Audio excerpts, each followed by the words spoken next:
Okay, so here we are looking at the charge of the Light Brigade. First thing that we're going to talk about is Alfred Lord Tennyson himself. He was Poet Laureate, so he represented the nation through his poetry and was instructed to write poems that represented the country from 1850 until his death when he died. So that was a long term, so he died in 1892. For him to hold that position. It means he was quite a prestigious and well-respected poet. Contextually, this poem was particularly written in 1854. It was written as a tribute to the British cavalry who fought against the heavily armed Russian forces in the Crimean War. Now, the Crimean War ran from 1853 to 1856, and it took place on foreign soil. This particular poem is in response to a quite tragic battle that the British got themselves into. So, the title of the poem is The Charge of the Light Brigade. The verb charge, okay, here is to move forward with force and determination. And again, it's showing that heroism, okay, of the men that they charged forwards. We've also got the Light Brigade. Notice capital L, capital B, that's the name of the brigade. And he has named them the Light Brigade because the word light tells us that it's a positive thing. It's hopeful use of that light imagery to support the positivity of this force as if they were good against evil. You could also argue light represents, if it's certainly ambiguous in this sense, that they were running light, as in they didn't have a lot on them and they could move forwards on their horses a lot easier. Last thing to mention, you'll see I've highlighted that all of the stanzas are numbered. Now there are 6 stanzas and they are numbered in every version of this poem. So therefore we find out later that there are 600 of them and there are 6 stanzas. You could therefore argue that each stanza is numbered, i.e. one stanza for each of the 100 men that were there. So again, the structure here is very important in this poem, and we're going to be looking at that in later sections. Okay, so let's have a look at the first stanza. Half a league, half a league, half a league onward, all in the valley of death rode the 600. Forward the Light Brigade, charge for the guns, he said. Into the valley of death rode the 600. So first thing to talk about is the anaphora with half a league, half a league, half a league onwards. That repetition of half a league. A league is a distance, so one and then another and then another. That anaphora, that repetition of the length, shows how far they had to travel. It also creates, through the sound, half a league, half a league, half a league onwards. That rhythm, which could represent the movement of the horse's hooves, pushing onwards and forwards.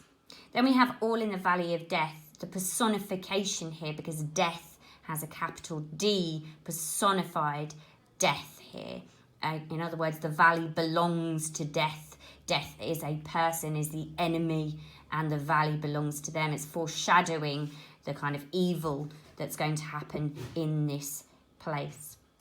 Rode the 600, you will notice, is in line 4 and in the last line of this stanza. So there's repetition here of rode the 600 to repeat that they keep going on, and that 600 as well is repeated throughout the poem to remind us how many people we need to remember. I've highlighted the quotation marks to show you that there is an order given. The order that was given was forward the Light Brigade, charge for the guns. Use of exclamation marks here shows that it's an instruction. Okay, it's the use of the imperative. It was an order that was given to the soldiers, which meant that they heroically followed it, which was their duty to do. Notice the anonymity as well with he said. We don't know who he is. Could be anybody, but it doesn't matter. It was an order and they followed it into the valley of death, which is personified. It's reminding us with the use of this anaphora, this personification, repetition and quotation of the bravery of these men and how they followed their orders irrespective of danger. Okay, so stanza 2 here. We've got forward the Light Brigade. Was there a man dismayed? Not though the soldier knew someone had blundered. Theirs not to make reply, theirs not to reason why, theirs but to do and die. Into the valley of death rode the 600. So we've got this quotation again, so this order is repeated at the beginning of stanza 2, followed on by this rhetorical question. Was there a man dismayed? We're asked here to think, did they really not want to do it? And then it's followed up with, not though the soldier knew someone had blundered. In other words, they didn't know that someone had blundered or made a mistake, made an error. Again, we've got this someone, which is like the he said earlier. Someone made a mistake, but again, it's anonymous. There's a sense of anonymity here. He's not laying the blame on a specific person. This is followed up by this anaphora of there's not, there's but here. And the anaphora brings in this theirs, and theirs. It's very pluralized. In other words, the soldiers are all in it together. They are one force moving together. It is not their job to reply. It is not their job to reason why, to question, but it is their jobs but to do and die, to do it, and if that's what it needs, to die together. So that pluralization in the anaphora there is persuading us that they were all together, they were one unit. It doesn't matter who was to blame because they all went together as their duty dictated. Again, we've got the personification of into the valley of death, foreshadowing that death owns this space, that death is perhaps the only winner in this scenario on either side. And again, rode the 600 ends this stanza as it also ended the previous one, that to show that they are still moving forward, still going despite this error and this valley of death. So at the moment they do not know, they are in the dark. Okay, so stanza 3, we start off again with anaphora and move through. So cannon to the right of them, cannon to the left of them, cannon in front of them, volleyed and thundered, stormed at with shot and shell, boldly they rode and well, into the jaws of death, into the mouth of hell rode the 600. So we start off with this anaphora of cannon, cannon, cannon. It shows us that they are surrounded except from behind. So the only escape they have from these bullets, from this weaponry that is against them, is to flee, and still they move on, which we're told from the final line of the stanza, rode the 600. So again, it shows that bravery here with that cannon, cannon, cannon, but also the anaphora reminds us of the kind of endless firing that's going on around them. Then we've got these verbs, so volleyed and thundered. So volleyed is an aggressive throwing here. It's coming at them fast and aggressively. Thundered as well makes us think of storms, something that's powerful, loud, uncontrolled. Then we've got the use of stormed at with shot and shell. So that's sh, is that sibilant sound. So that could represent the sound of the whizzing bullets and cannons coming past them to really immerse us into the action like they are. Again, this is persuading us of what's actually going on with them, the extremity of the situation. That's then backed up with boldly they rode and well. The verb boldly here shows how confident and courageous they are despite this kind of bombardment all around them. Into the jaws here of death. So death was personified as the valley of death, but now it's the jaws of death, making it sound ferocious, like a wild animal, like a shark or something to be attacked, and something kind of aggressive and uncontrolled. The mouth of hell as well here. Hell, again, capital letter. So as the personification here, hell is going to swallow them up and devour them. And then that final continual road, the 600, they are still moving forwards at this point, despite all of what is going on around them, showing their heroism and why we need to kind of understand the extremity of what was going on around them. Okay, so stanza 4, we've got flashed all their sabres bare, flashed as they turned in air, sabring the gunners there, charging an army while all the world wondered. Plunged in the battery smoke, right through the line they broke. Cossack and Russian reeled from the sabre stroke, shattered and sundered. Then they rode back, but not the 600. So there's a lot of verbs here. Okay, we've got the flashed here, which is, again, light imagery. Their sabres are their swords, which are kind of, let me see if I do this for you to see, like this sort of shape. So they're not straight swords, they've got a curve to them, and that's a sabre. So that's all they've got. Our British forces only have the sabres against those cannons and the gunners here, but still their swords flash. They're moving so fast, they flash and give off light, because they're the Light Brigade. Sabering the gunners there. So this here, we've got swords against guns, and still they're moving on. This verbs, this frantic motion that's going on here, charging, so still moving forwards, an army. And then we pause here to reflect, all the world wondered. So world wondered is alliteration. It emphasises the importance of this battle. The world wondered, and they're wondering what might be the outcome. Are they safe? Are they not? We've got the colon there as well to pause, to reflect about everybody wondering. Then plunged, again, instantly back in the scene, again, plunged in the battery smoke, right through the line they broke. So they've broken through the line of Cossack and Russians. So the forces from Russia and Ukraine, and Cossack is a certain specialised fighter for the other side.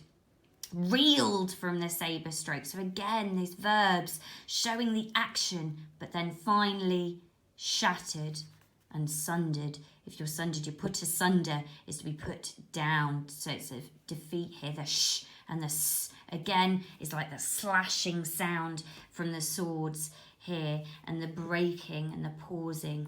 Then we've got then, to emphasise, only then they rode back. So they went through all this action until they were sundered, and then they rode back. So they're not cowards. Only when fully starting to be defeated, then they turned around.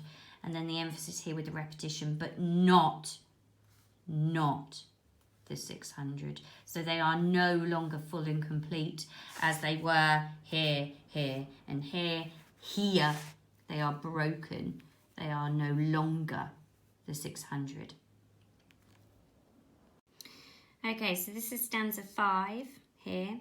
We start off with anaphora again, move through again. So we've got cannon to the right of them, cannon to the left of them, cannon behind them, volleyed and thundered, stormed at with shot and shell, while horse and hero fell. They that had fought so well came through the jaws of death, back from the mouth of hell, all that was left of them, left of 600. So this might sound familiar, given that, look, there's a little arrow here, that certainly the first part up to here is very, very similar to stanza 3. The only part that's different is here, cannon behind them, whereas before it was cannon in front of them. So this, again, shows that they've changed that direction, that now the cannons are still surrounding them, but now, okay, they are fleeing away from the shooting. Again, volleyed and thundered, stormed at with shot and shell is again a reminder that this aggressive force, the sibilant sounds as well, is still attacking. And then here, this is this shocking moment while horse and hero fell. Okay, so we've got horses and the heroes. Again, this heroism evoked in these soldiers. It's quite shocking that they're falling down. It evokes this pity and sadness for these heroic figures and their horses, the cavalry that had fought so well, are still falling down, i.e. dying. Came through the jaws of death, back from the mouth of hell. So this personification still of death, and the mouth of hell here is something devouring, but they came through it, okay? They escaped it. They came back or out of the mouth of hell. This came, and this back here is emphasizing how brave they were, and they've escaped it, and victory, you know, they've managed to survive. However, all that was left of them, left of 600. So the repetition of left here, okay, is more severe than the not. The 600 left suggests there's even less of them now. They're being decimated by this constant barrage still around them, even though they're fleeing. So here we get a lot more pity. Okay, it's different here. This is all about just and wonderful and keep charging on here. But here is this retreat, and they're still being attacked, and this kind of tragedy here with the horse and hero that fought so well and are still falling. Okay, so this brings us to our final stanza, stanza 6. There's a change here. Let's read it and we'll see. When can their glory fade? Oh, the wild charge they made, all the world wondered. Honour the charge they made, honour the Light Brigade, noble 600.